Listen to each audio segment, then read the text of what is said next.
वो पहले से ले लिए गए थे। जैसे कि कपराड़ा की एक सीट है जो कि काफी टफ सीट थी बीजेपी के लिए, और जीतू चौधरी जो लगातार जीत रहे थे वो सीट, उन्हें पहले ही बीजेपी में सम्मिलित कर लिया गया था, और वो एक बाय इलेक्शन बीजेपी के टिकट पे ही, बीजेपी के सिंबल पे ही लड़ चुके थे। तो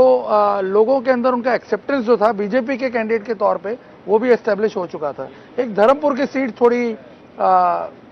ट्रबलसम लग रही थी,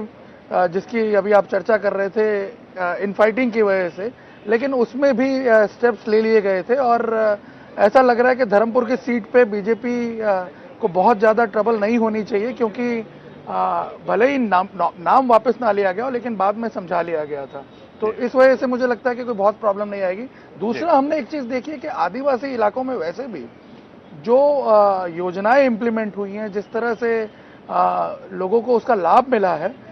वलसाड़ जिला, अगर आपको उसका रियल रिफ्लेक्शन देखना है तो आपको वलसाड़ में उसका एक रियल पिक्चर देखने को मिलेगा। अभी जून के महीने में ही प्रधानमंत्री ने एस्टॉल वाटर लिफ्टिंग प्रोजेक्ट जो इनिशिएट किया, उसकी बहुत चर्चा हो रही है हर जगह, आदिवासी इलाकों में ही नहीं, पूरे विश्व में उसकी चर्चा हो रही है। उसके इंजीनियरिंग जो इम्प्लीमेंटेशन है, इंजीनियरिंग पार्ट जो है उस पूरी योजना का, उसको लेकर के, और लेकिन गांव वाले खुश हैं, आदिवासी खुश हैं। करीब 4.5 लाख 5 लाख के आसपास आदिवासी पॉपुलेशन है धर्मपुर, कपराड़ा और ये आसपास के इलाकों में, जहां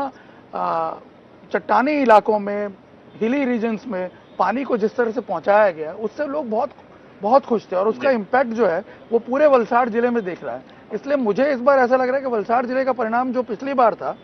बिल्कुल वही होगा। करीब 5 सीटें बीजेपी बहुत ही कंफर्टेबल लग रही है। ओवरऑल इलेक्शन की बात कर रहे हैं तो निर्णय बीजेपी के टॉप लीडरशिप का ये मानना है कि क्योंकि फाइटिंग नहीं दिख रही है, चुनौती नहीं दिख रही है बीजेपी को वहां पे, और कोई दल चुनौती देता हुआ नजर नहीं आ रहा है ग्राउंड पे, जिसके चलते मतदाताओं में उदासीनता, पहले से उनका आकलन था कि हो सकता है, कल पहले फेज की वोटिंग के बाद भी ये पार्टी का आकलन है कि वो एक बड़ी वजह है जिसके चलते मतदाता उतने ज्यादा उत्साहित होकर वोट करने के लिए नहीं निकल रहे हैं, क्योंकि चुनौती मिलती नहीं नजर आ रही है, चुनौती मिलती दिख नहीं रही है। दूसरा तर्क जो उनका ये था, पार्टी का और टॉप लीडरशिप का ये लॉजिक था कि